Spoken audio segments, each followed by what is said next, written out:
Well, welcome to the Harbor Board meeting. Nope. We have a quorum. There are 5 of us here.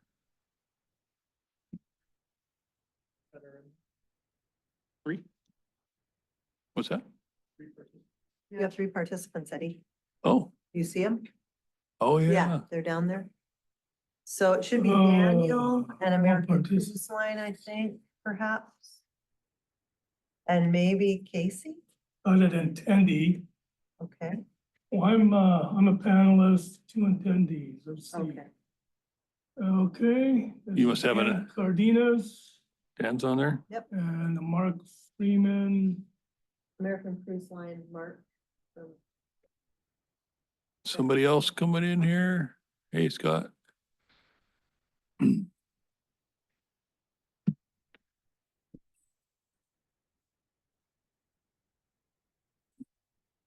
Right, so we got 5 members in person and 1 online. Make sure you Come talk on. into the mic so that. Yeah, I was listening to the last meeting and I noticed blanked out a lot. It probably helps. That's help hard you when get- I'm doing the minutes. If you Yeah. don't speak into the mic, I can't. So if the green light's on, it's working? Yep. All right. Okay, just, we'll entertain a motion to approve the minutes. So move. You need a motion. John moved. You got it. It looked okay to me. Is any objection to approving the minutes as you saw them in there? Okay, if no objection, I'll consider those approved. Casey's here now, so we got all 7 of us, huh? Great, Full house. okay. Everybody okay with the agenda? Is this Yep. typed up? Okay, consider that approved. Would anyone like to speak related to the agenda?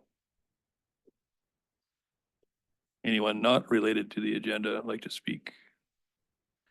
All right. Harbor Master Report, go ahead, Glo. Well, it's here before you. I think we'll probably address all the hot things. So are there any questions? I, did include in the back, that there was recent word that, Papke's Landing is in the public comment period. You can go on the website and comment on it from DNR, but I did include it in your packet just so you can see. Maybe this at some point will be under your preview, but you can see the amount of property that they're looking to transfer, or our request is in there to transfer it, so. Could you explain that little map that's in our packet? There are 2 different shadings there. Are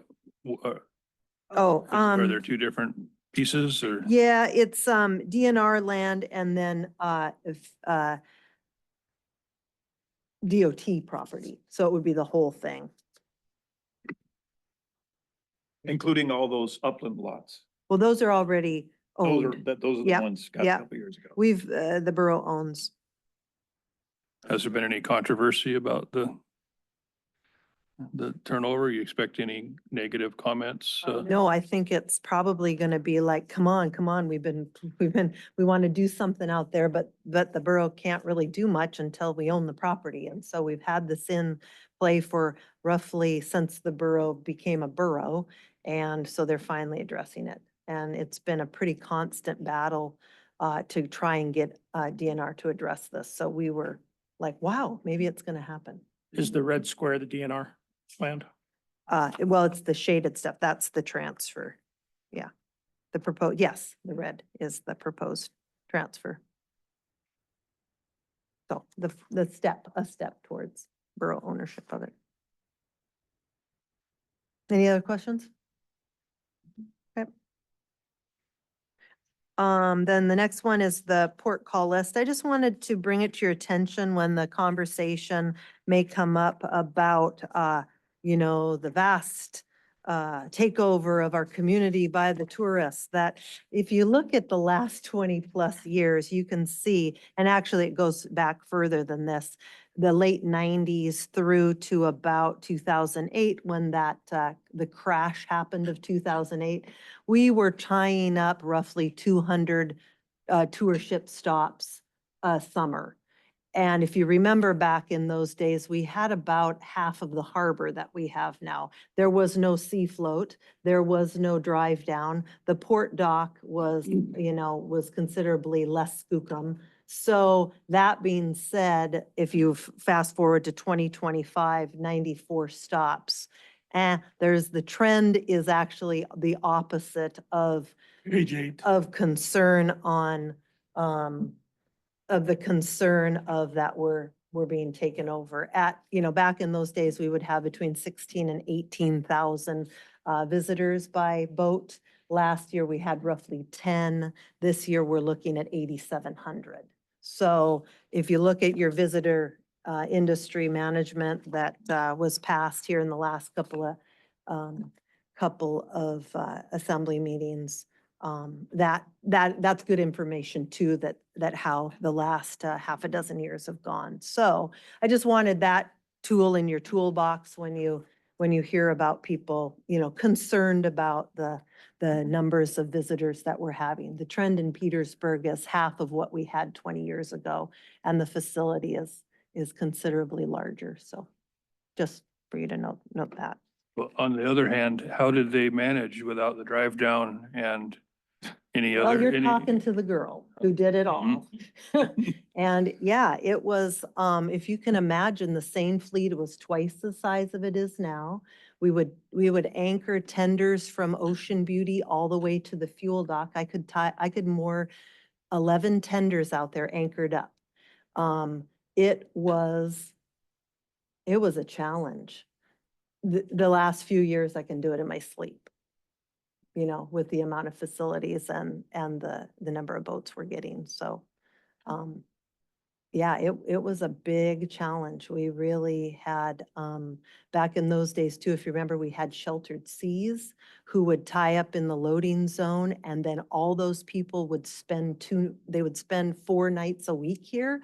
So we would tie them up, and then Russ Kreis would come over with his crab skiff, and he would take all their luggage over to the crane dock, and everybody would get upset because he'd be sitting there for an hour and a half with his worker James, and they would take all the luggage on and off twice a day and then transport it up the street to the Tides Inn. And those people would either walk or they would get on a bus and go up to the Tides Inn and spend the night. So that was, there was some impact in our South Harbor, especially from that particular vessel. And that was included in those 200 stops. So anyway, I just bring that up so that you have reference from what we're talking about now. Why are there 11 fewer stops this year than last year? And then, A big part of it is, has to do with the lighters.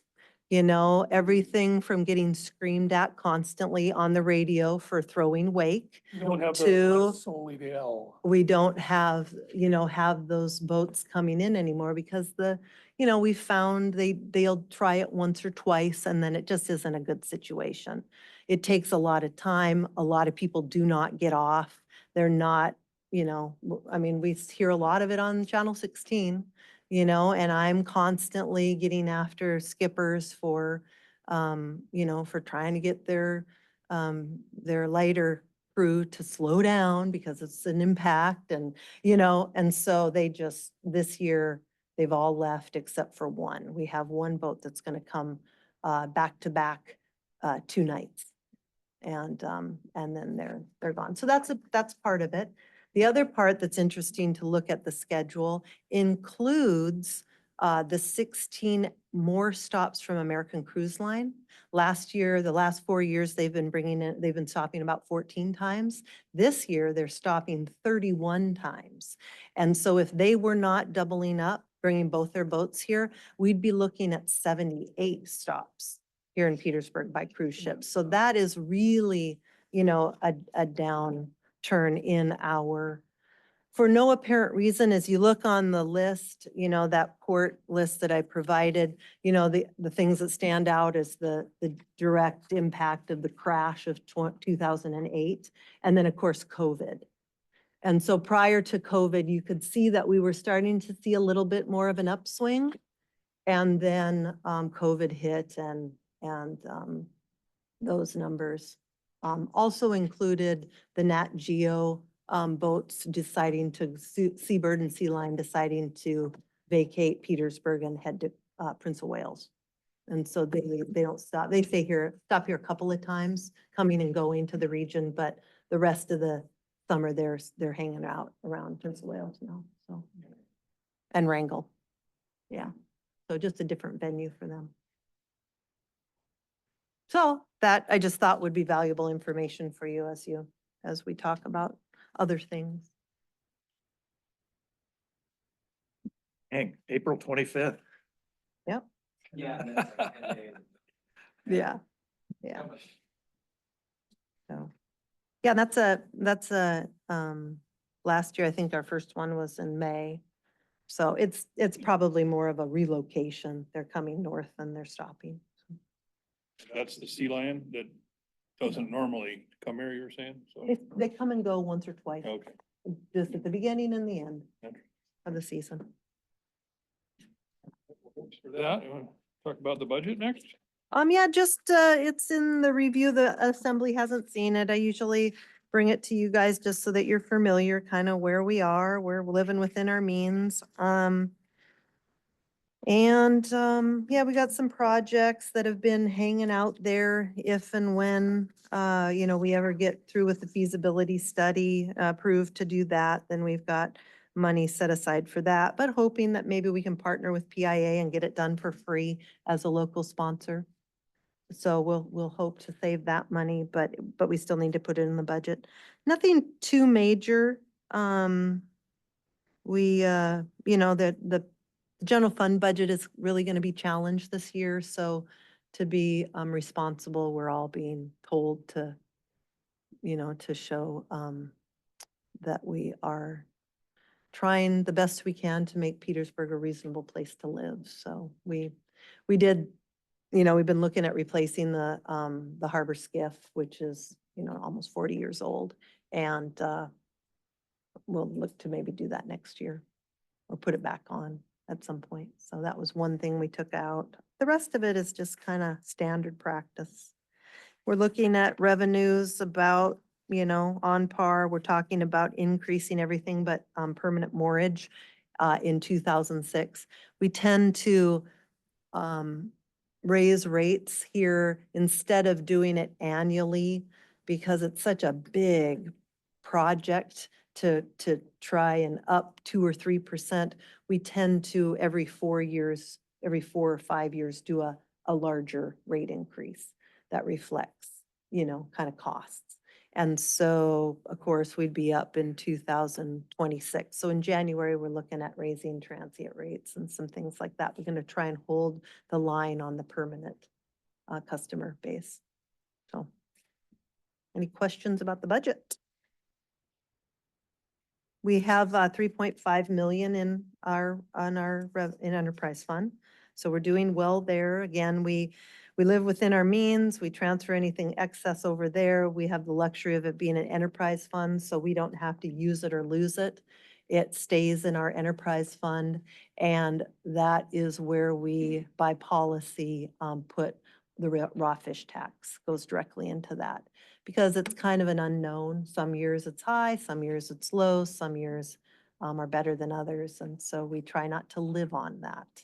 That's one of the things that we set aside for future projects. So we thought we would expend all our savings for the South Harbor dredge, but we didn't have to because the bid came in 51% of the estimate. So we were able to actually roll that number back. So we ended up spending just under 3 million instead of what we thought we were going to have to, which was closer to 4.5, and we would have been broke at that point, but we aren't. And so we've got the 3.5 million set aside for these projects that are listed that may or may not happen. Does that show up anywhere here? I don't see it. Okay. Questions on the budget? Thanks, Flo.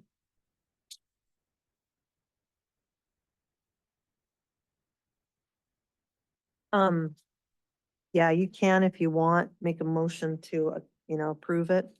Not that it's neither kind of here or there, but it's nice for the assembly to know that you're engaged. I don't know that I really poured over it enough to really want to, Wait for you. really want to sign on to it. I would have done my homework a little more if I knew there would be a test. So Yeah, you I'll don't leave it have up to you to. guys if somebody wants to make a motion.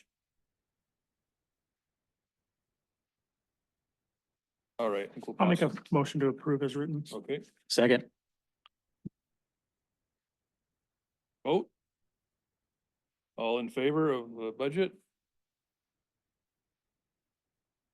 And I gotta do a roll call on this. Yea or nay, so, Casey Knight, Yes. Daniel Cardenas, oh, hold on here. I gotta bring him in. Dan, can you hear?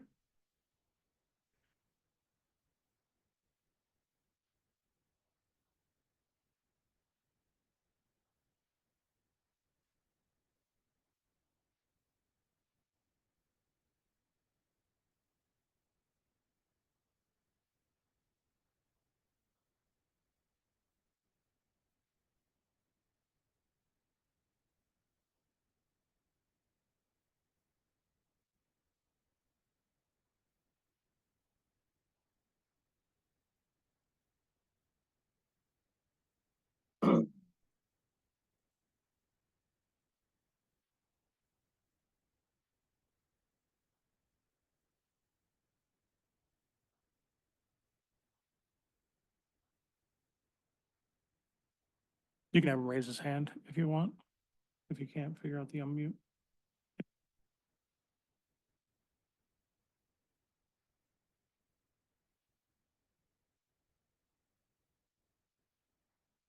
Hey, Daniel, if you approve, why don't you raise your hand again? give us a sign. There you go. Yeah. So you doing it? Can't see it. Sorry.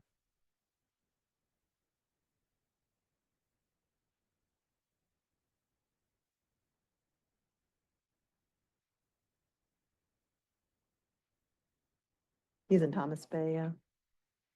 Yeah, just move on. Let me go to.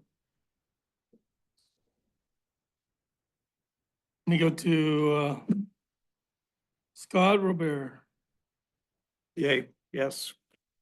Don Burgess, Joel Randrup, Yes. Don Spiegelmeyer, Yes. Bob Martin. Yes, Okay, Daniel texted yes. yes. thanks, Dan. He said he'll figure out the mute. Okay, then you want to move on? Yeah, let's move on to the big item here, the update on the cruise ship dock. Yeah, so we have been working diligently, the cruise ship company, myself, the city manager, we've had P&D doing a number of different conceptuals, and before you, we think we have hopefully the final one. And we are looking, we just had them do concept 6 and 7, and that we're settling on, I believe, number 7. American Cruise Line is agreed to that one, as had the manager and I and the staff.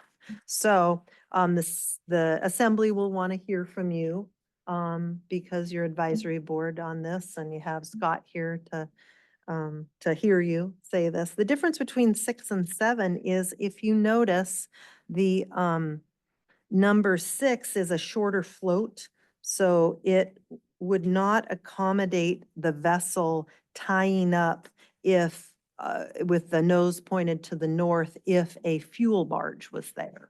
So we looked at extending the float in number 7 to accommodate the boat, the American Cruise Line 267-foot Constellation, or the second one, to be able to tie up both ways.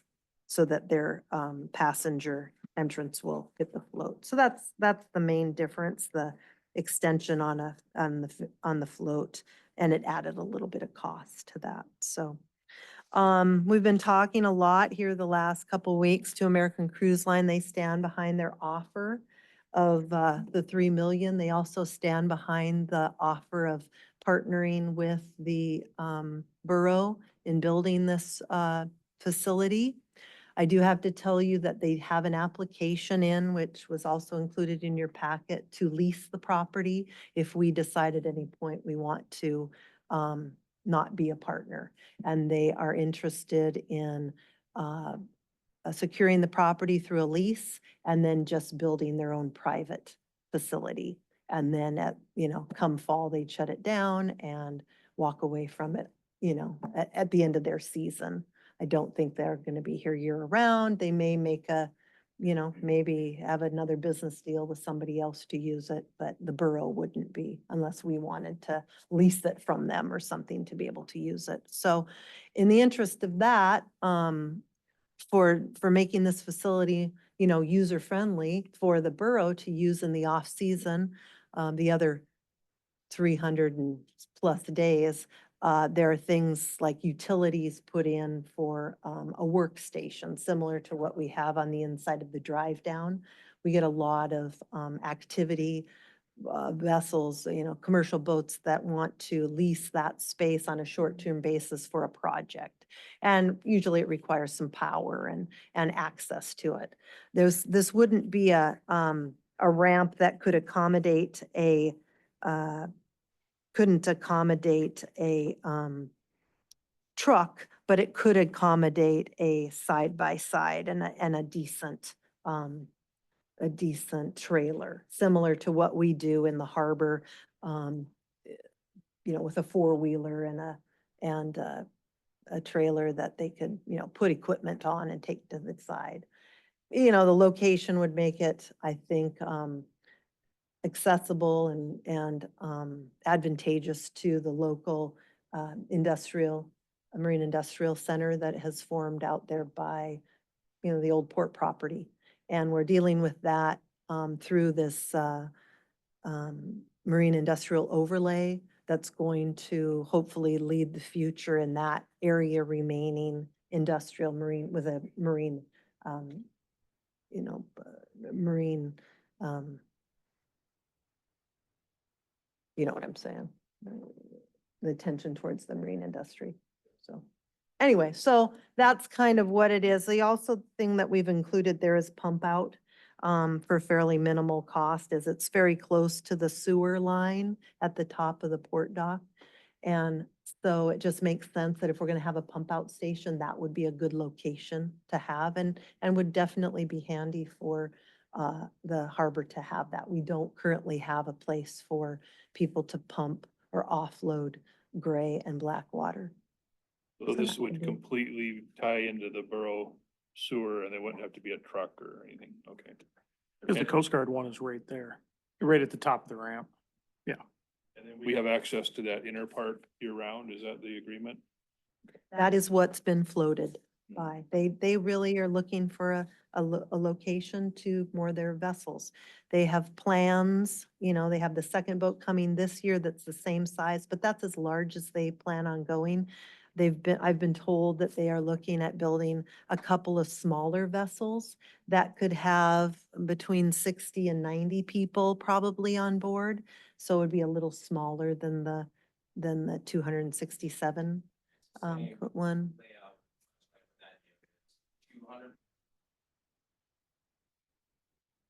Anyway, so there could be upwards, we're looking a few years out, but there could be maybe 3 or 4 boats floating in the neighborhood, and then they would use this facility to tie up to when they're in town.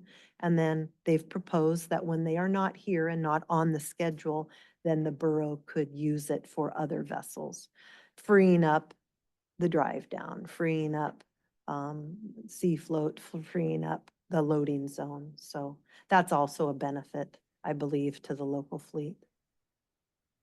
On that, I read one of the things the borough would share, like if someone else came in and tied up, we would get 50%, we meaning the borough. Well, If that's they would all in, get- you know, that's, nothing is in a contract, but that's been Oh, proposed. okay. You that's what I know, thought I there's saw. been, we've been talking about that. A part of this proposal came before we got, word from the attorney that the idea originally was that it seemed like there could be benefit, you know, financially, is if American Cruise Line built the facility as a private entity, and then after it was completed, the borough could then contract to put the utilities on, and then American Cruise Line would gift it to the borough. And after talking with the attorney, they said that that's not a loophole that exists. And so it would always have to be built as a public facility if it was going to end up in the public arena. So there were no savings on things like Davis-Bacon wages, and which is a big cost when you go to build something. And so we kind of turned 180 from that conversation and are back looking at it being a publicly built float. It would be, you know, we would run in partnership. They would still provide $3 million, but it would have to be built under the public, all the public rules. I have a quick question, Glo. Can you hear me? You bet. So the pump out station is something that I think that has been kind of wanted here and there. If there was a pump out station, would that be a part of the contract, and or are we charging them to use it? Like what part of the pump out station would involve our, funding into that, and would they even use it even if they had the opportunity to? Because right now it doesn't seems like they will pump out somewhere. Sure. Is there some way we can, incentivize them to use the pump out station where we can pay for it? And it's pump out station's not involved in any of the plans at all, but I think it'd be good for the community to have such a thing. I'm just wondering what your thoughts are on that. It actually is included on all of them. It's in Oh. the mortgage utilities. It's $160,000 if you break that out. And Okay. yes, that is something that would be chargeable. You know, you Good. yep, direct charge. And that would come through the wastewater. Good. Yep. Thank you. Yeah, you bet.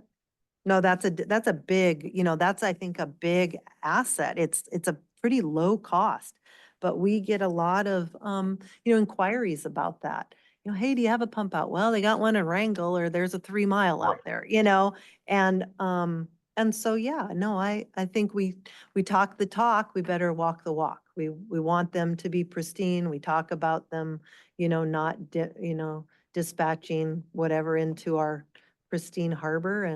And so this is a really low cost ability to offer that. Well, that's a plus. That's Yeah, great. for sure. So, well, just a quick question. Yeah. And I'm sure you guys have already gone over this, but, any concern from the Coast Guard or Petro on vessel maneuverability at that spot? Cause I mean, we've all driven boats there. We know how squirrely that area can get.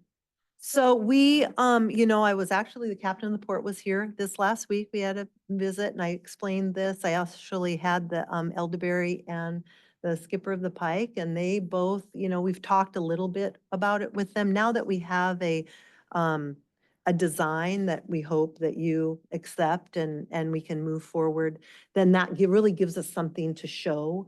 Before it was a 300-foot dock and it was wider, and then it was going to be maybe a repurposed thing and all of that. But now we actually have something to float them by. And yes, I've sent it up the chain to their water management. And now they can take a look at it and provide comments back. But that being said, I have talked to the skippers, and, they both have looked at it and said, yeah, well, I mean, it's one of those things that, if they were tying up in a harbor, it would be, rail to rail, we're looking at, 40, 50 feet. But if there was a seine boat tied up to the inside of this, and then you had the pike tying up. She said, we're very maneuverable. One of the things that you know, that you would also include is that this float would probably knock down a little bit of the wave action and some of the current. But yeah, they're a maneuverable boat, probably, Better than the Anacapa, that's for sure. well, yeah, and probably better than the Teresa Marie that's tying up in a, you know, in a float with 20 feet next to a yacht Right. in our right. inner harbor.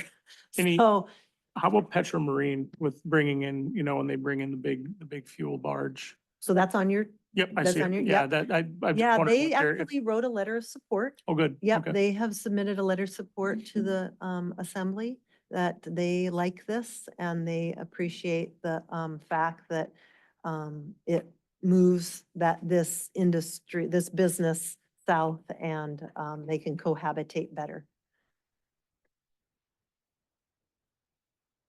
So I guess I'm kind of, after kind of looking at the drawings between 6 and 7, can you explain why 7 is the preferred instead of 6? It's 20 feet longer so that this dock. boat, yeah, and so the boat can tie up both with the bow to the north and the bow to the south and still get pedestrians off.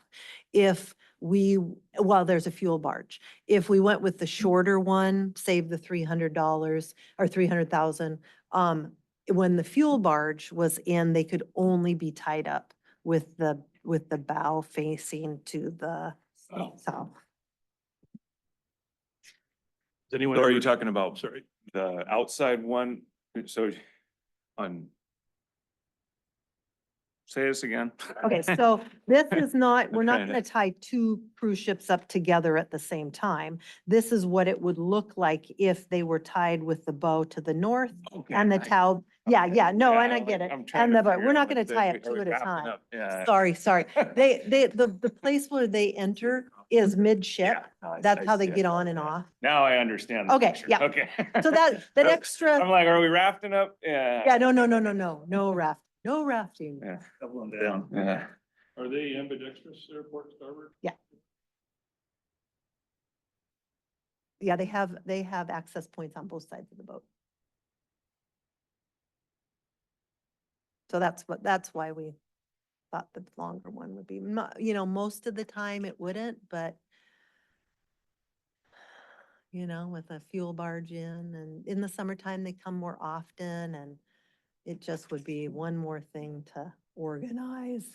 How often does the fuel barge come? Trying to. You know, typically they come about every 4 weeks, but in the summertime, it might up it to, depending on the cycles of the other communities as well, because we're a stop. They don't just come directly to Petersburg. It could be 2 or 3 times a month. It's the drive down. What's the width, From the pilings to pilings is about 120. the size? Yeah. comparable? So you're looking at a float similar to the Kestrel size, the Kestrel's float. So, and speaking of the Kestrel, you know, I just want to remind some of you, maybe you don't, maybe John remembers this, but prior to, you know, transfer, just when we were in the transfer process of the North Harbor, the Kestrel was being introduced to the Fish and Game Fleet, and Harold Mosier, who was the head of the department, really wanted to spread the love on the Fish and Game Fleet being moored outside of Juneau. So they had, you know, a couple Medea and a couple other boats up there, and then they had this new boat, and they were looking at for a home, and they brought it to Strumdahl and me, and yeah, we'd love to tie the boat up because it came with a couple, you know, good jobs and the whole, you know, economy based around a boat like that. And so, but we didn't have a place to tie them up. And so, well, could we fit you into the loading zone in the South Harbor? That's where we were doing all of this. And boy, in the summertime, it would be even more because we're tying up 200 stops. But well, Mosier knew that we were planning on building a new North Harbor. And so he brought to the then city of Petersburg and said, how about if we partner with you? How about if the state of Alaska Fish and Game gives you half of the money to build what we know you're going to design as a new end float for your new North Harbor? And so we got into partnership, and to this day, we sign a MOU with the state that says that the Kestrel has a permanent moorage. They pay full moorage, but they have a permanent spot out there, and they provided half of the funds to build that float. That was built 10 years prior to the North Harbor. So 10 years after that, that Kestrel float was built, and we put the Kestrel there and tied her up. We pulled the pilings and we built the new North Harbor, and we repositioned that Kestrel float out there. But that's an example of a partnership. I have brought, forward, to the attorney and to the administration that just says, we've done things like this before where we work in, and it's to the, to both of our assets to have this, this boat that's had 3 really good jobs and been, turning from here for 20+ years. So this is, I feel like a similar example to that. Anyway, so it's kind of before you, do you, the assembly's gonna want to hear that you, approve moving forward this. They've heard it from you before that you wanted to enter into, some kind of a planning process, and we've done that. We've kind of run that race. We've come up with this, and now it's going to be conversations on, okay, well, how do we fund the other part of it? I've been advocating, I spoke today at Petersburg Economic Development today, and they actually authored a letter of support for this, hoping that we look at this project as a community project rather than a harbor-specific project. I feel that the utilities should probably be shared. If the power company is going to make the money off of, the workstations, maybe they should help put some of this in play. The water department's gonna sell water, the wastewater is gonna sell, the ability to dump, so maybe we can get some dollars from them. The Economic Development Commission oversees the, our Economic Development Fund. If you remember, 21 years ago, we had a similar situation where the companies, Ocean Beauty, Trident, and Icicle needed more fresh water available. And so we went through a treatment upgrade. That was a couple $1 million. And we used economic development profits, the interest off of the Economic Development Fund, to fund or to pay off a 20-year bond. And that got paid off last August. And I think this would be another considerable, project for the community to look at as a community-wide project that could in part fund this. I've also floated the idea that the harbor is sitting on $3.5 million. Maybe the harbor can loan the money for this, and the Economic Development Commission, that the interest off of that could come to the harbor, and maybe it's written into code that if we do that, there has to be interest. So there would be the ability for the harbor to maybe make a little extra money off of money that's sitting, it's invested currently, so we wouldn't lose money. I don't know that I would be in favor of the harbor funding, the 2.6. That being said, I also have been around a lot of bids in my tenure where Somerville in particular likes to put the high contingency number there. If you notice, this is 15%, which is almost 700,000. If you remember when we bid all the other projects, they've come in less than that. He likes to make sure that, that we do have our bases covered if the bids aren't as competitive as sometimes they, we hope they're competitive. The last bid we opened came in 51% of what the estimate was. I'm speaking to the dredge. So that number in actuality wasn't 4.3 million. It came in at 2.1 million. So that being said, I think, the 2.7 that is looking as the outside, the extra money from the American Cruise Line, 3 million. I hope and pray that it's not that high, but we have to be prepared for that. And so I'm hoping that, maybe we get get it down closer to 2 million, maybe with some help from the other departments. But, those are things that the assembly has to come up with, and the manager and the finance director, myself, and Liz Cabrera are really working on that to provide to the assembly, the number on how we would go about paying for it. Was this estimate, was this significantly higher? I feel like it's significantly higher than when we kind of were talking about it, whenever that was. No, a month actually, and a this half is ago. considerably lower. Those went from 7 to 10 Oh, million. yeah, yeah, yeah. Yeah. So we really Why is it so ratcheted much this lower? back. So Huh? why is this so much lower? Well, explain that things one. like the uplands have been taken out because I'm hoping property development would pick that up because that, we really streamlined this down to just exactly what American Cruise Line needs and what the harbor would appreciate having, have. And, so that as well as a pier, a pier off of the Dock Street Pier. So it would be a 40 by, 40-foot platform that the ramp would come up to, kind of an area that people could mingle and that kind of thing. And that's probably, in a perfect world, if we had the money, that would be a nice thing to have, but none of the other uh, setups out there had that until after the fact. Later after the fact, the Coast Guard put in a little, pier off to the side. After the fact, the Forest Service did. Those are things that could be done after the fact, as well as, if you think about the logistics of the people coming on and off, if you break down max people aboard, it's going to be about 150. And so if we look at, if you start breaking that number down to, well,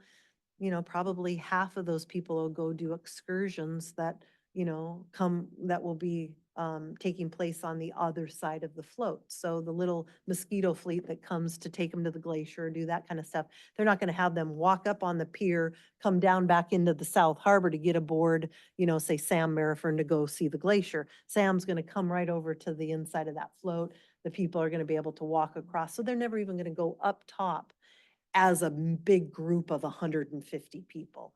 You might have, 20, 30 coming up to go meet a bus at the, that's up there closer to, where the parking area is. So that being said, maybe that's more of a luxury, and it was $1 million, a piece of that puzzle. Well, if the question is between 6 or 7, I think pretty clearly 7 has got to be the answer, because we're getting into this project in order to not have the conflict with Petro, but if the project would have the conflict, then it's like, why are we doing it? So it seems like you got to go whole hog or not at all. So. that And, seems pretty clear. in that original one, it was like I said, 300 feet. So we really ramped it back to. So I agree with Casey. I think 7 is the way to go. We know that this cruise line wants to come in. We know that they want to go into partnership with us. I think that's a no-brainer. Either way, tourists are going to be coming to town. At least we get to have a say in that. And I think, spending some of my career down on the dock next to that, that's a great spot. And like Casey said, with that 7 makes me feel a little bit better with that little bit more room for Petro. And then also thinking about the fishing fleet, the ability to have 2 of the larger vessels on the inside being able to do work prior season, postseason. Beside having the very busy drive down dock, maybe they don't need to have the drive down capability. They just need that place to work. That's not all the way out on the end of sea float. So I think 7 is the way to go, and that's the way I'm gonna vote. The term for this contract still 65 years. I have, again, if this is if this is not on leased property, if the borough maintains ownership of it, then no, it's, there's no contract per se, centered around the lease. There would be no lease. because we own it and they come and tie us up. Now, we would have some kind of, they're gonna, of course, want a contract that says, you know, for X amount of time, we want, for our 3 million, of course, we want, you know, a 40-year guarantee that it'll be available to us, or a 50-year guarantee or whatever. But we also will write into that, you know, you're gonna get a pass on mortgage for a little bit of time, and then come, you know, whatever that number is, they propose 10 years, then we're gonna go back to the going rate. Because factored into the going rate are things like maintenance, you know, for all the mortgage that we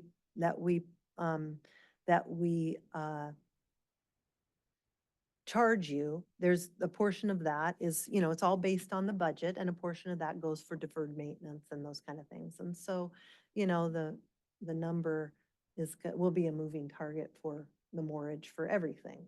So, yeah, I'm sure there will be they will ask to have, you know, this will be for 50 years, we'll be able to tie up here. I've heard the word lease and contract used. Would they be separate? There will be no lease. Okay. So we will have a contract that says, yes, they can tie up. It's similar to a contract that I have with most of you on a mortgage agreement. Or like the MOU with the state. A lease is the lease of the property. I think that's where we're talking about. They have an application in to lease the property. If we do not want to move forward with a partnership and the borough does not want to own this facility, then they would move forward on leasing the property and building their own facility.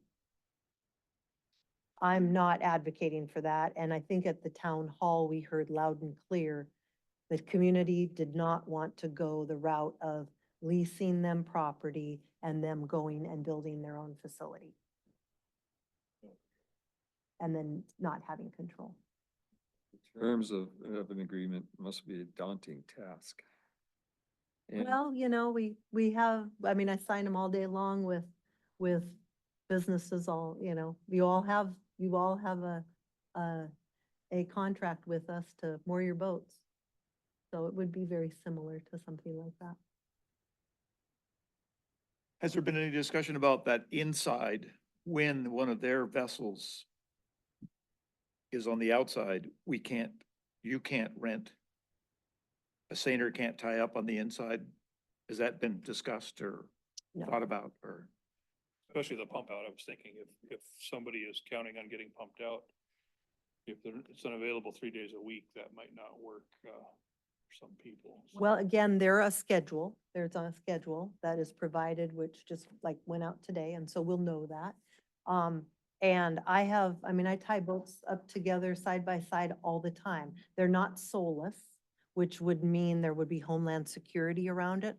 So yes, I would be tying boats on the inside while they're tied up to the outside. We were talking about, it was like it was gonna be reserved as a loading zone for the vendors to come in and take people out and stuff like that.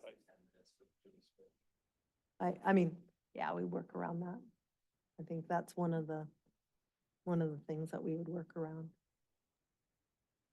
And I've never researched American Cruise. They've been around a long time. I don't know anything. They are the largest domestic tour ship company in the United States. And they've been in business for, I believe, 40 years. If you notice, their logo, they're family owned, it's second generation. The owner was here in town. He is very involved in this process. And maybe just, you know, if you weren't there, you weren't at the town hall, the way they explained it is, you know, Southeast Alaska is getting carved up. There is less and less ability for that size of vessel to get tied up in, you know, places like Juneau, Sitka, Ketchikan. They're getting the dregs. They're getting farmed out to Auk Bay. They're getting displaced. And then when they come to town, their passengers have nothing to do because the big companies have bought up all of all of these things. So they're really looking at working with a community to find a home, kind of a home base. And if you've been on a cruise, which I've been on a number of them, if you think of it like they're coming to explore Southeast Alaska in a week, you go out and you explore, you go boating for a couple of days, and then the passengers may be a little stir crazy, want to do some things. So you come and you find a town, and then you let them do shoreside experiences, whatever, spend the day. And that's what they typically do. They come in late at night, they spend an entire day, and then they leave early the next morning. So they're here 2 nights, and the day spent, accessing the local, what we have to offer. Then they go out for another couple of days and they find another town to do the same thing at. And it's been told to us that Petersburg and Haines has been kind of the communities that they've been looking at, because we have what they would like to offer. And it seems to be that the traffic is a little bit less than these other towns, and would be a good fit. And so I appreciate that. I just spent a week on a cruise boat, and that's what we did. We went to 2 locations in the course of a week, and, these boats could have gotten from point A to point B in about 9 hours, but they went out and did donuts for a day and a half. And then we went to the village and did the onboard thing, and we went and stretched our legs, and then we got back on board and spent another day on the boat doing boat things. And then we ended up at another location and got off and explored and stretched our legs, and, nobody went stir crazy. And then you got back on, and then you finished your trip and flew home. So, that's kind of what, that's what this company's looking for. Do you got me here? Go ahead, Dan. I do believe that like the harbor and Glow logistically, can make sure that the inside of the float will be used when it can be used, and when the tour ship is in, will be open to vendors. Like have full faith in the, logistics of them taking care of everybody at that time. Um, I I fully agree they have the competency to like take care of that issue.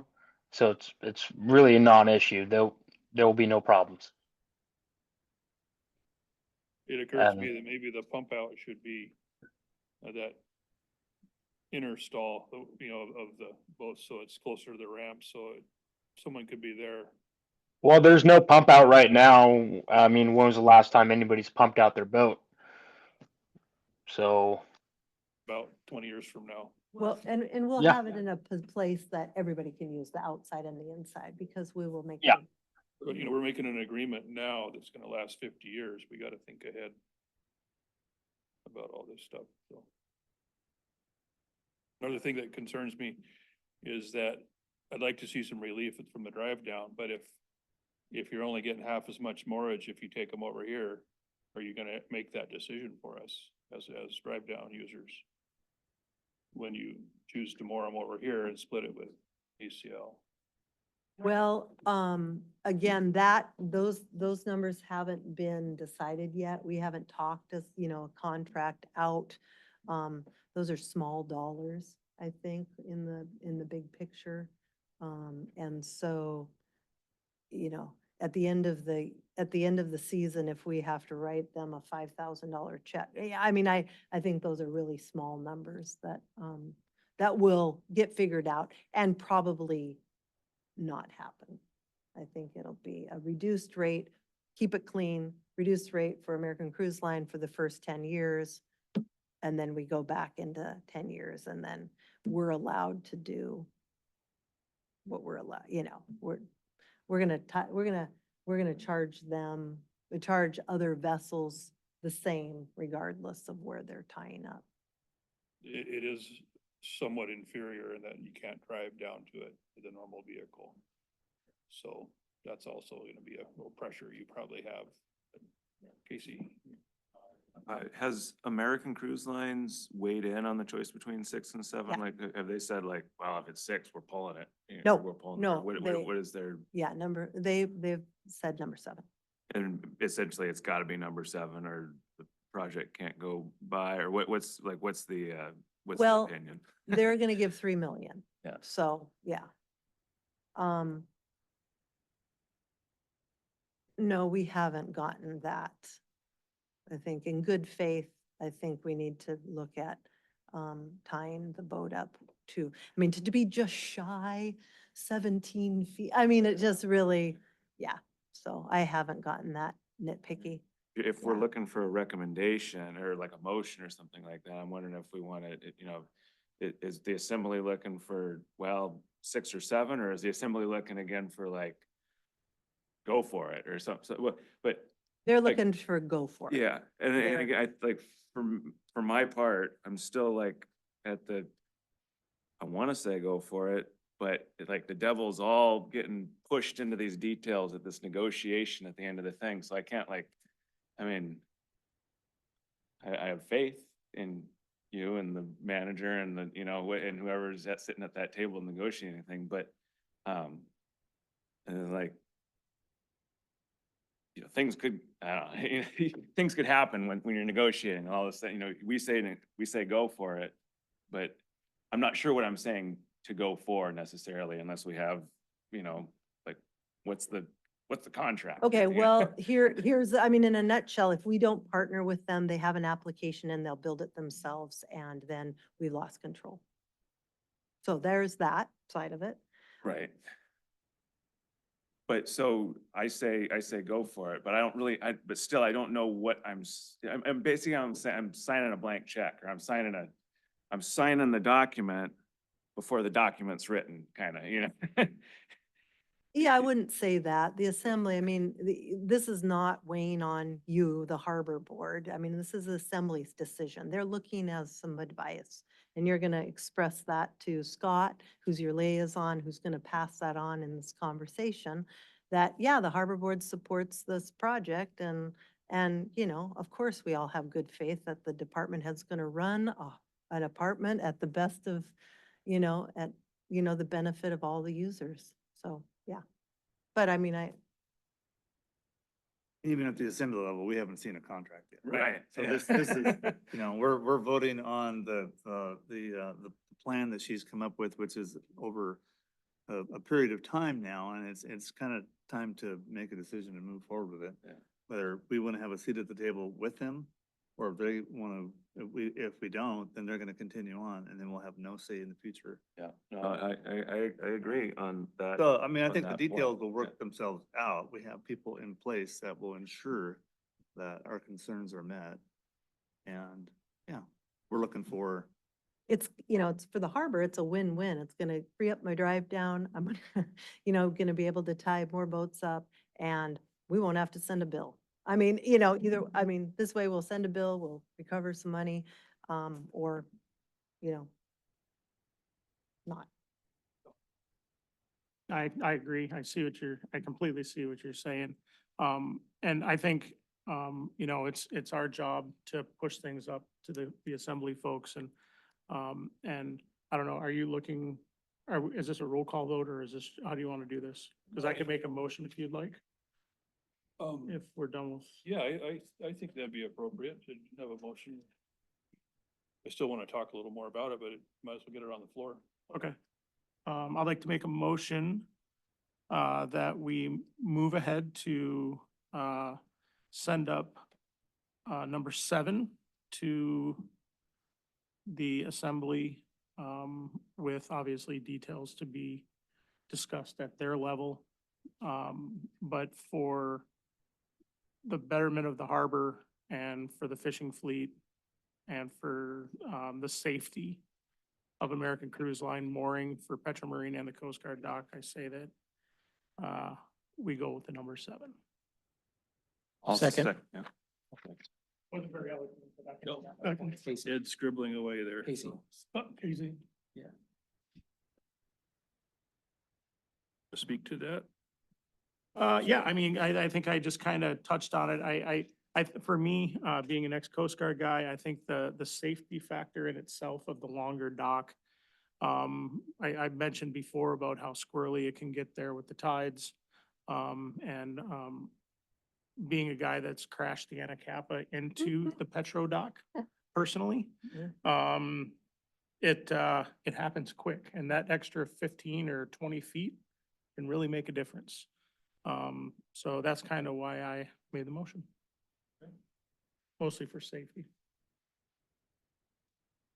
I just kind of want to bring up another scenario, so we do our due diligence. What's the worst thing that could happen if we let them do their own thing? One boat every day? Are they really gonna do that? They could take some of those boats that we're making money off of away. Meaning, Lindblad would tie up to that dock, their own dock, instead of us reaping the benefit. What levers do we have? I mean, they're piggybacking on a substantial piece of, borough infrastructure already. What pull do we have to determine their use of what we already have? Well, last fall, the assembly sold leased property. Right? It seems like anything they do, I mean, I guess their lease would be with the state, wouldn't it? ACL, it's a lease with the borough. We own the, okay. But we could write restrictions into that lease just as well as this Well, 50-year agreement. we're gonna no, talk about. it will fall under the marine industrial overlay. And everything that they have proposed it will fall under that as allowable. Yeah, but it's it's a zoning thing as well. I think the assembly has the authority to negotiate. Oh, you the mean lease. for how they use the facility? Yeah, Okay. So if you guys say no, and then the assembly says no, then they're gonna be forced into getting a lease and doing their own thing. But then that's gonna have to go before the planning commission, probably before the harbor board again, and then the planning commission, and then the assembly again. And you see how much time that takes. Plus, if we've told them no, if you tell them no, and then the assembly says no, what success are they gonna have going through the entire process again? save $3 million. That's what I'm thinking here. So plus, not to mention the uplands and other utilities where we may want that 3 million for seed money for a Scale Bay project or something, you know what I mean? We're paying for over half of this. If you'll think about the in-kind stuff. And so what are we getting out of it? That's all. I think we need to really ask that. I think that's an honest question. I think what we get out of it personally is I think we get to maintain control over the 50-year period.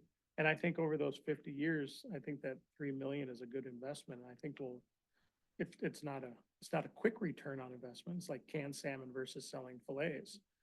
But it's something that will come back in time. And we get to keep control of that area. Personally, that's kind of my view on it. I think the big thing for me, I guess, is the control aspect. Now, is that worth $3 million? I mean, it's hard to put a price on power. But, yeah, it is kind of like an Well, apples and to oranges. Speak to the businesses that are here and going to be able to operate. I mean, some of those businesses are gonna would fail without, yeah, that's what I mean, that's part of it for me, and looking at it as a community-wide project versus just a harbor, so, this is We're also something that- creating a revenue stream. I'll call on you here in a second. We're also creating a revenue stream. So if we don't sign on to this and they do their own thing and they get approved for a lease, then we get nothing from that. On the other hand, it seems like maybe the revenue stream would go through the roof because they'd be coming in every day or whatever we're afraid of, whatever we're trying to control. The more that comes in, the more revenue, right? So.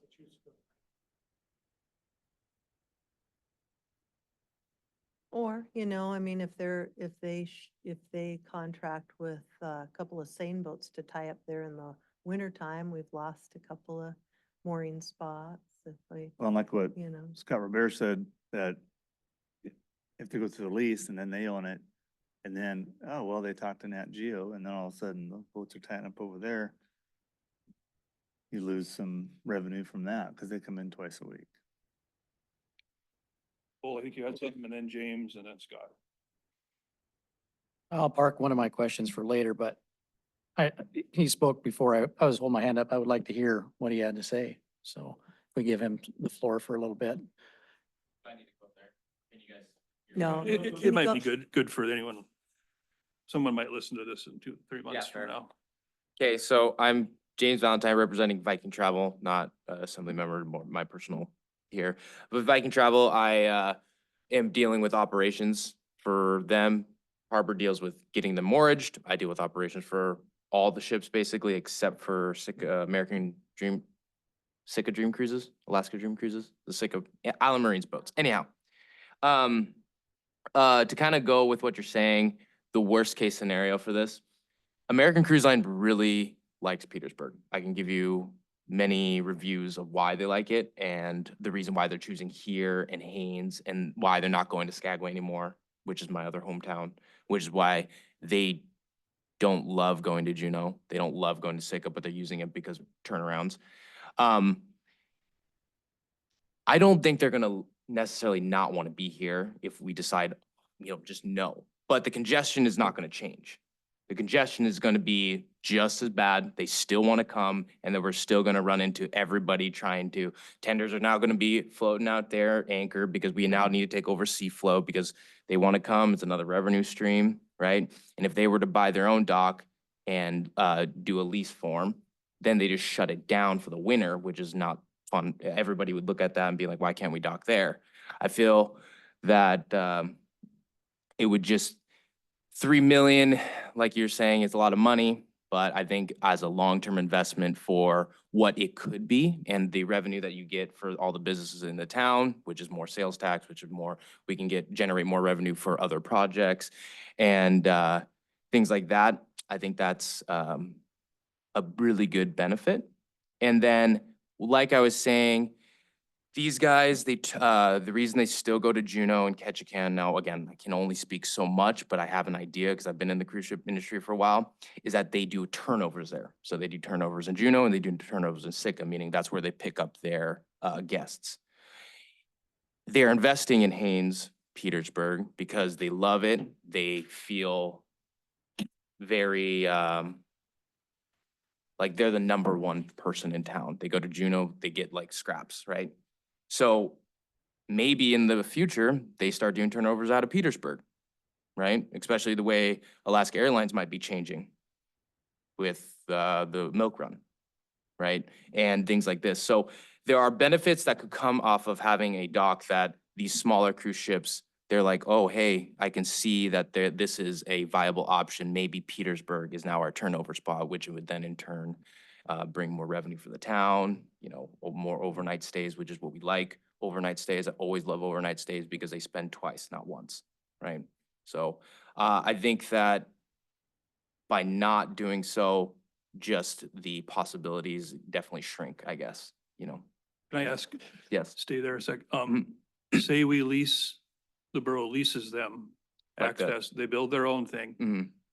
Aren't their interests a little bit like ours? They're not gonna wanna pimp that out every day they're not here.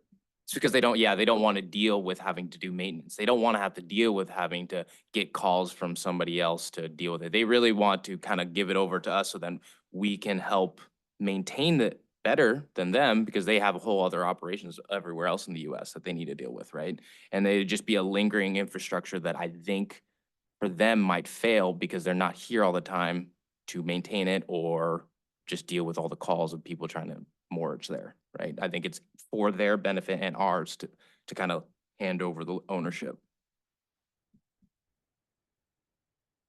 But yeah, and I'm here if you guys have any questions on the operation side and things. Yeah, I know it, so. Well, and just to point, last time we handed over ownership of a facility like, the port property, let's face it, the next thing Brock did was put an ad in the newspaper to take storage clients And he took a fair amount from the harbor. I mean, we lost right off the bat. We're losing about $6,000 because he took a lot of our clients. So that happened. But that was that was the transfer. We're talking about a lease. Well, but if they own the facility, they could, you know, set up a deal with a couple of seine boats to tie up on the inside. And, you know, those guys are gone fishing all summer. It'd be a good, you know. But we could We say could that, we lease. could say that's not allowed in the terms of their lease is all the control is there in a lease. And we gotta make sure this 50-year agreement, that's the only thing, that's all of our control we're buying for $3 million. So we gotta make sure that agreement has that control in it. Mhm. And I don't see it yet. I feel it's sort of vague and I think it's vague because there's no set plan. I think that's what you guys are voting on today. With once, after you guys have a set plan, I think then it's a lot more on the table to negotiate. And that leaves to the department heads to do their job. So, There's a tourism study that was just adopted by the assembly that was created, I think, in like 2017 or 18. And I think in that document, there's a number, like a recommended optimum number or level of tourism that the community has decided what they want. And It's on page 12. what's that? It's on page 12. Page 12, she knows Yeah. where it is. And so I don't know why that document took so long to get adopted by the assembly, but the one thing that I know, I feel this way and everybody else I talk to feels this way. Like, we don't want to see Ketchikan, Juneau, Skagway numbers. We want to see some cap. And I think what you guys need to do is recommend that in that contract, there is verbiage to that extent to capture possible numbers. Because we're talking about control, but we gotta outline that. Yeah, that's good, yeah. So, I'm still, just bear with me. We have control of the drive down dock. Or do we not because of the passenger, head tax money that went into it's, It's all about scheduling. and we have control of the harbor. The only place,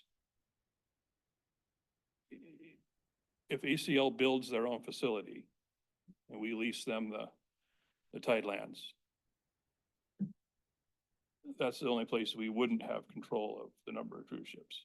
So how many cruise ships per day can they put in there? And they've told me that they have a second boat coming this year, which is identical to the one that they've had, the American Constellation. It's called the American Constitution. And then in the future, like James said, they're building two other smaller boats and they're gonna bring one of them here. So they'll have, she told me that they would have no more than 3 vessels a week. But, you know, that's just what she said. I see what you're saying. Yeah, I see what you're saying. what is the magic number that was on page 12? I don't remember. What? 18,000. Oh, 18,000 passengers. 80,000 passengers. What is that? How long's the season? 90 days?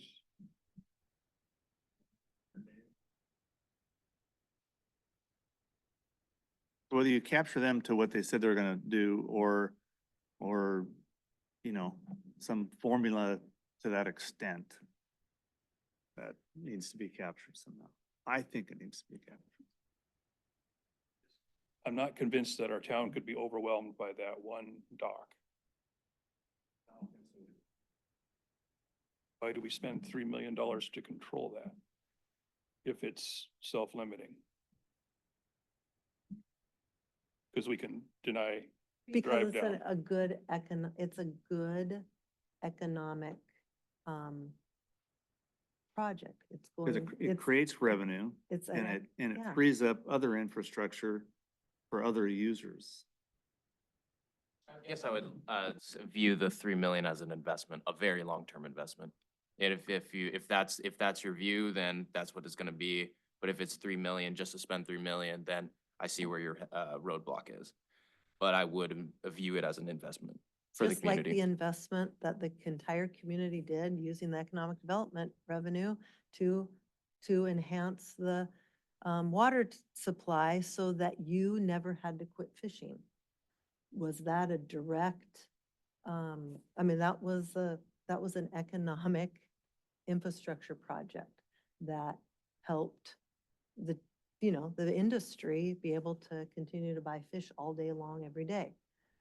We were up against not being able to do that. This is something like that. This is a community-wide project that economic development money can fund to move forward with economic development. I would like to note as well with American Cruise Line, they are a very high quality cruise line, meaning they spend good money for the town too. So you're getting sales tax revenue from that because they do spend decent money. They're American people from like the Midwest, Mississippi, kind of all along there. So when they do come in, they do spend. So it is a high quality ship that we are trying to work with. So hopefully the investment portion of this comes not only from the mortgage fees that we get in the contract that Glow and the other department heads will work on, but also through sales tax revenue, head tax revenue, so on. And then the question I feel like you're trying to ask is like how this 3 million, like kind of when do we get it back, or is it gonna Yeah, I get, feel like you the know? mortgage fees are gonna be hard pressed to ever pay for this. Yeah. And the head tax is coming whether we want it or not if we don't do this. So if they did have Yeah. a vessel there every day of the week and there's 200 passengers per day, that's 1,400 a week times 16 weeks from mid-May to mid-September. And it could be more than that. So 1,400 a week times 16 weeks is 22,400. That's They just, can't get 200 people on those boats. We're looking at 150 people on the big boats, and we're looking at 60 on the small boats. Mhm. Again, I would just say it's a long-term. that's just the one dock. That's not including what happens at the drive down. So potentially you could exceed the 18,000 recommended on that document. So, yeah, and this is I think it's a good way to spend, interest off the Economic Development Fund to fund something like this. To amend the motion to include in that a further recommendation to ensure that in those negotiations that there's some clause making it be the case that we don't go over what our recommended max number of passengers per year is. And if all of a sudden we do start going over consistently, then in that contract, we have some power to pull it back somehow. Well, you Is can that, simply say, follow the visitor industry management plan that spells that out. And which it's which been they already adopted voted, last, they've yeah. adopted it, yeah. so those are already in play. So, but I mean, but it doesn't hurt to stress it, I guess, maybe. Well, Just a second, Scott, was there? The $3 million, it seems to me, we're gonna reap that because they're spending lots of money. This is all the charter people, there's tons. The $3 million, yeah, I think we'll reap that. Well, 2.7, and then if it actually goes under, it could be less. yeah, So it that could could be be far sweet. less than 2.7. What, Yeah. what But I'm yeah. hearing is that, ACL would build their own facility anyway. If we don't, they would apply to lease the property and build something sufficient to their needs, even if we do nothing. That's what I'm hearing. That's all I'm. That I actually don't know. I Basically can't would have speak like on a, that. like an in-holding inside of our infrastructure. And That- basically they would have like an in-holding on our waterfront commerce. And that's one thing I don't wanna relinquish. Different than what Petro has now? Petro provides a service.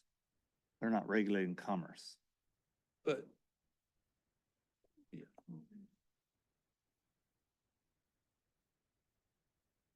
They own that float and they pretty much do as they please, subject to the lease. Anyway, sorry, I'm clobbering over you guys. James, did you have something? Nope, no, Okay, I'm just listening. I'm not necessarily opposed to it, but I just don't know if we've completely investigated this other we have this idea we want to control it, but then some of the things you're trying to control, when I say that they're gonna be self-controlling, people say, well, no, you don't wanna, you want this revenue. You're worried that it won't happen if we don't do this, which is the opposite of the sort of the mood of that, I think the biggest, the only real argument I could say as sitting on this side would be to echo what the town hall meeting we had and its control. At the end of the day, I think that that is probably the number one riding force for any of this discussion is just the town wants control. And that's the only argument I think anybody would really want to say to that. I mean, just, yeah, they could do it and we could still, they'll still do it and whatever, but I think it would, a lot of the town would be upset by not having had an option to control, and then we just chose not to, I guess, would be my answer to that. I think, two things. Number one, I think the, long-term partnership with a group like American Cruise Line, is something that we want to invest in. They're not gonna try to come into our town and buy the stores and put Opal jewelry stores on every corner and that sort of thing. So I think it's an investment as a partnership. I hear what you're saying, $3 million is a lot of money. It's obviously something we're gonna go into with open eyes. We gotta trust that the department heads are gonna make the right decisions. But then, on the second thing, I accept the friendly amendment, to follow the community guideline on tourism into my initial, motion.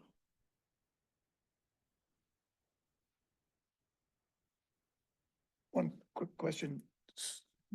Conceptually, the drive down dock, how many times during the summer are people not allowed to be there because a cruise ship is tied up to it?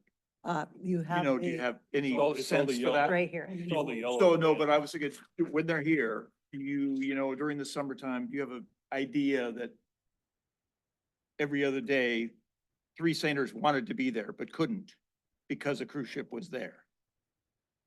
Every what I'm day thinking, they're but- there, there's somebody else that wanted to Wants be to be there, there. okay. I'm gonna say that that's what I every just- time Yeah. every time I wanna use the drive down dock, Oh. I can't.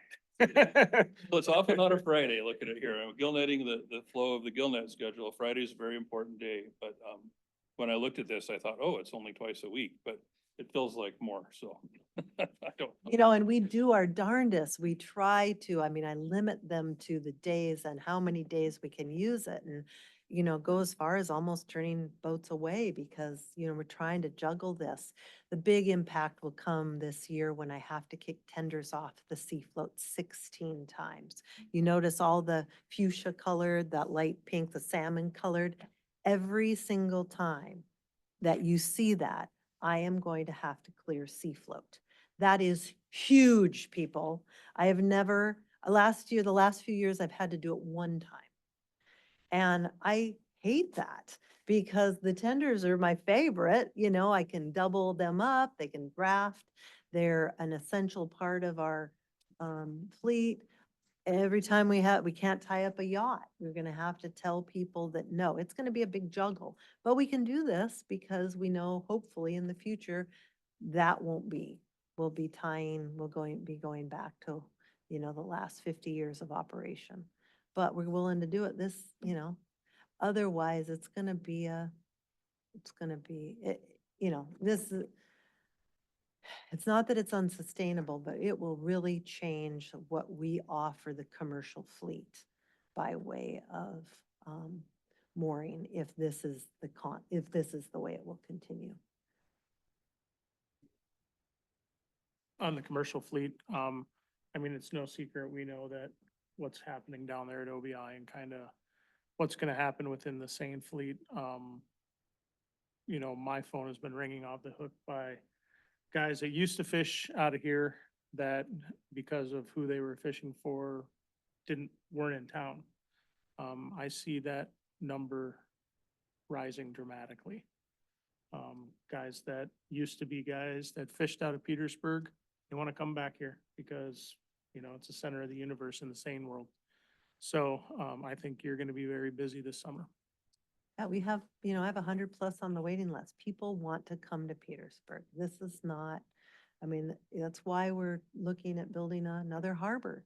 That's why we're, you know, all of that. So that being said, I don't think we're going to ever be able to, you know, as long as we run a good operation, people are not gonna not want to come here.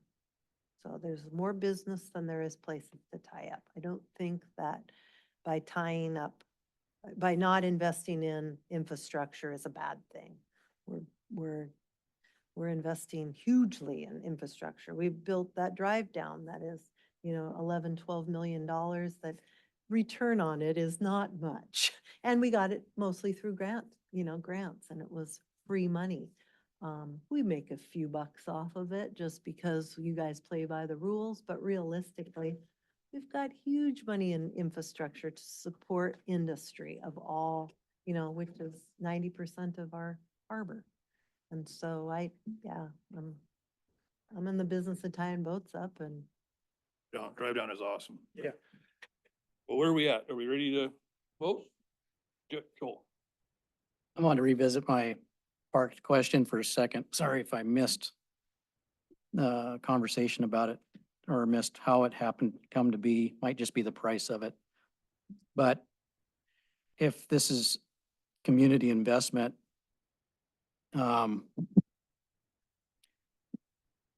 what is the reason for the ramp being only 8 feet wide and not accommodating, you know, if a Saner's gonna come in and want to bring their trailer and their truck down to it, use it and go? I mean, is that because of huge cost? dollars. Huge dollars, Huge okay. dollars.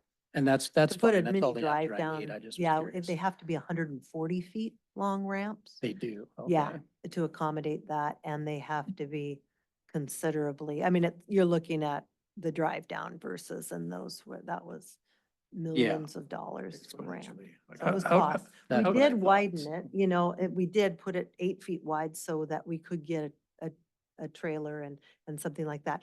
Originally, American Cruise Line thought a 4-foot wide ramp would accommodate their needs.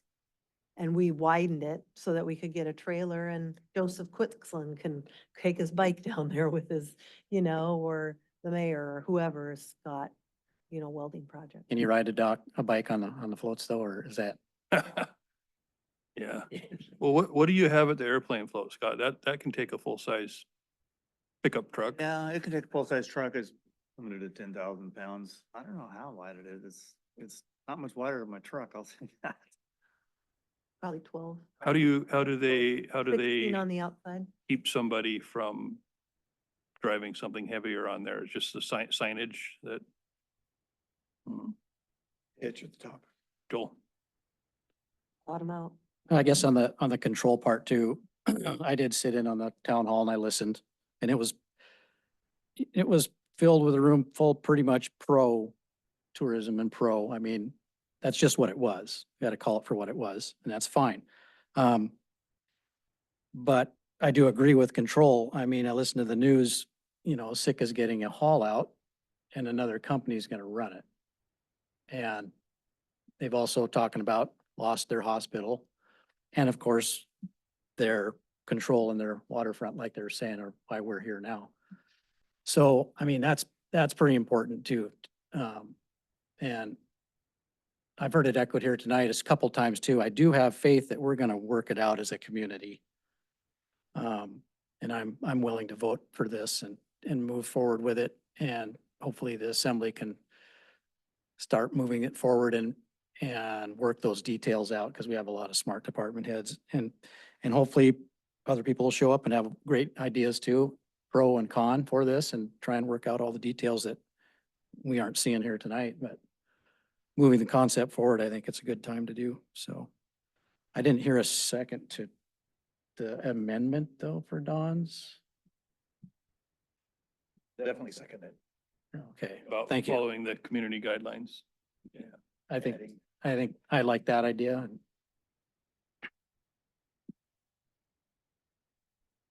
You want to read some kind of a motion to us, Ed, or how do we want to do this? It's probably still a little bit loose, huh?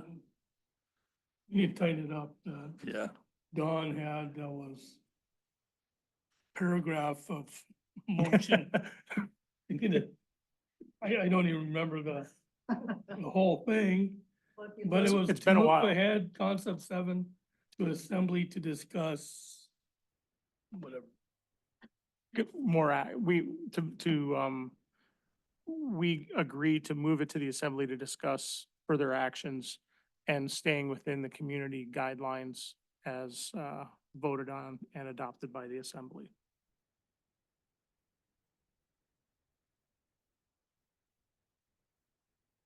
Said a little bit about sort of, a little bit of the rationale for that, like the safety Oh, this, issue with right. respect to 7/6. And for sure, the safety, I don't know in if that numbers should be included. for the longer is, it's better for the Coast Guard and it's better for Petro because of the tides.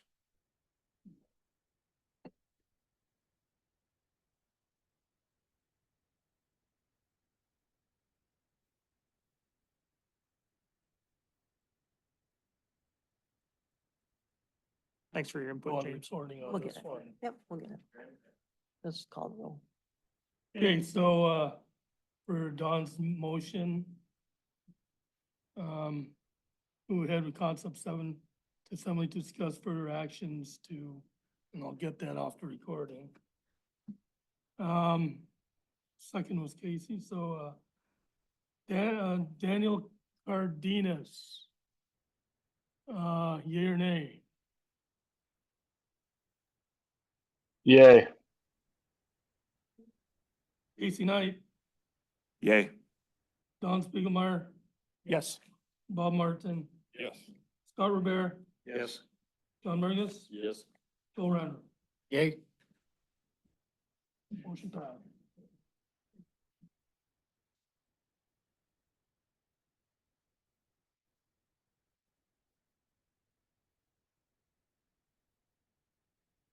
Right, thanks you guys.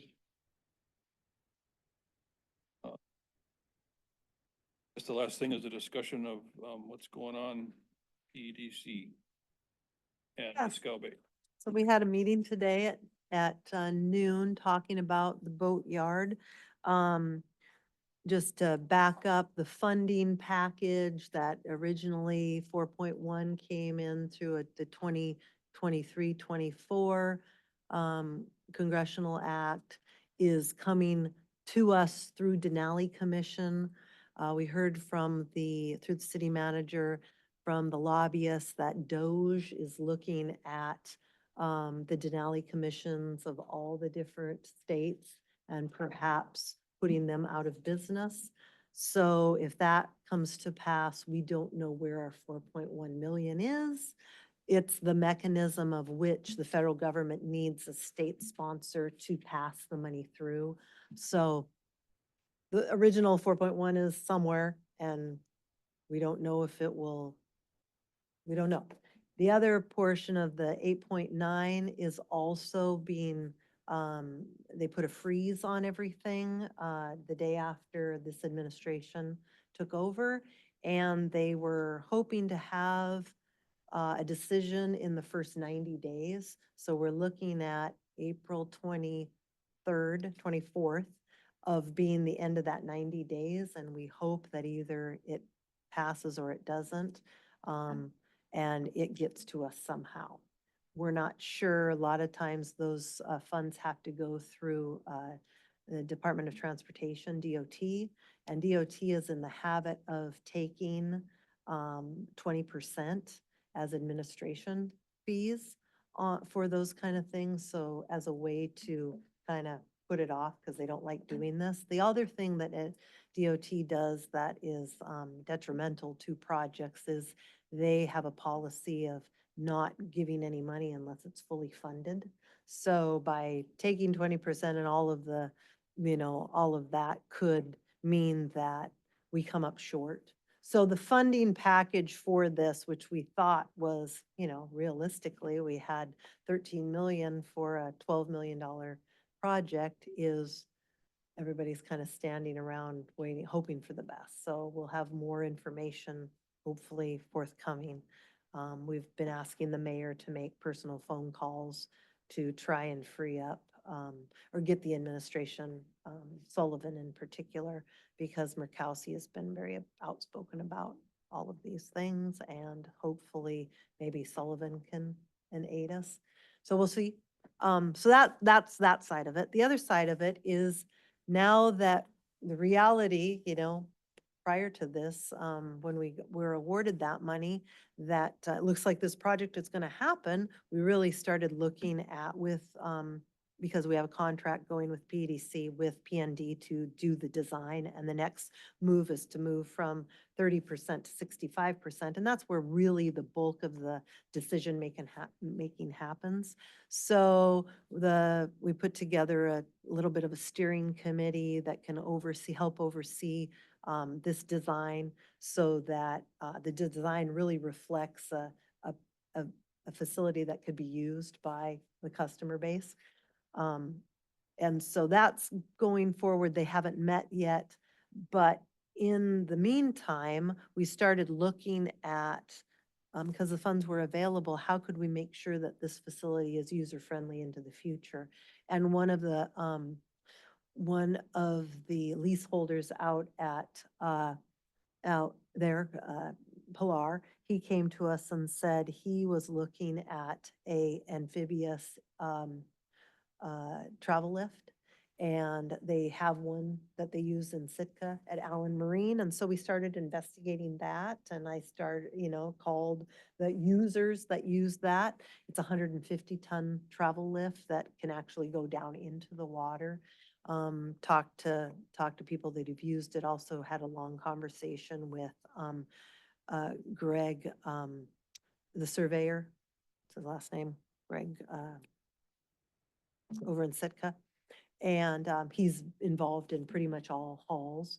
And so that would require, if we were to make a facility that somebody could go buy something like that and use, would be a little bit wider ramp. So for a trailer, 100-ton trailer, you needed 34 feet. For amphibious travel lift outside to outside, you'd need closer to 52. So now we've explored that, have conceptual, are working with PND to now do some conceptual drawings, which will morph into design. Once that money comes through, will actually come through in the form of a 65% design. And so those are, kind of getting down to into the weeds on how we can make this facility usable by Murgus, by hopefully a future, maybe 150-ton amphibious travel lift. So if you're interested in looking at what that would look like and seeing it in use, you can go over to Allen Marine and watch it, or come and I have pictures and have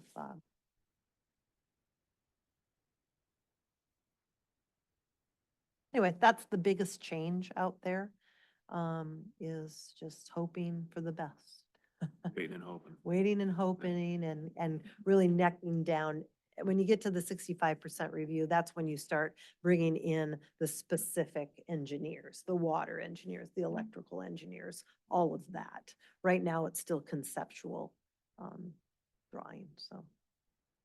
But we need the money to come through before we can hire the contractor to design. That's kind of where we're at on that.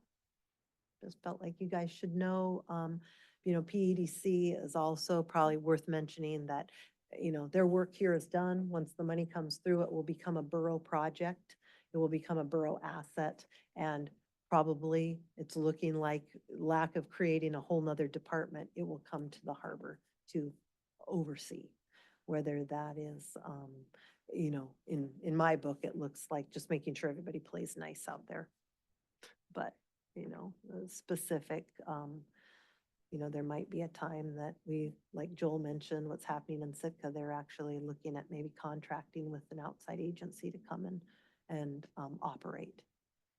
And so I've talked with Sitka about that, and versus, the approach that Wrangell has done. So. When's the assembly meeting that this would come up, We don't know. It hasn't been put on the agenda, okay. but we do know Maybe, that. maybe let us all know, just so Yeah. we can all, if we have any, if we've had a chance to chew on things between now and then, feel free to go and speak. There's usually Um, plenty of time in the What are the meeting. normal As meetings, though? far as the next assembly meeting, there is the marine industrial overlay that the harbor board requested to be moved up through the chain is going to start. It has to go through 3 readings. It's going to start on this next Monday. And then the public hearing will be the second week in, or the second meeting in April. And then the final read will be the first meeting in May for the marine industrial overlay, of which you asked them to do. Because they're gonna, Yeah, 6 p.m. The first meeting, it's the first and third Mondays every month, and the first meeting's at noon, and then the second meeting's at 6 p.m. so we did that primarily so that the testimony for the marine industrial overlay would happen in the evening so that everybody could come and speak. have some sort of little bit of a bad taste in my mouth from some of the last couple years of the things we've sort of granted people, promises not kept, and I'm thinking about the parking at across from Salty Pantry there, that it's just sitting there, nothing happened, and I think that was a case where you can't believe, good intentions aren't always enough, so we've lost that parking for probably till the next time the lease is reviewed, and not very happy about that.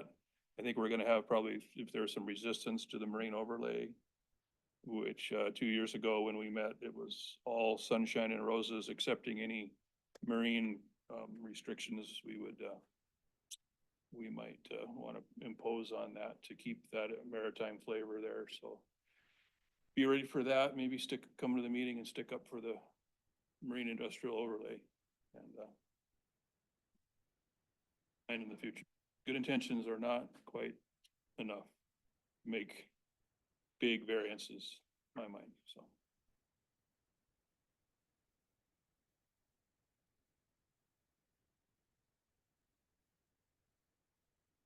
Yeah, Motion to adjourn? return, thank you. Thank you, everybody. Sign me up, please.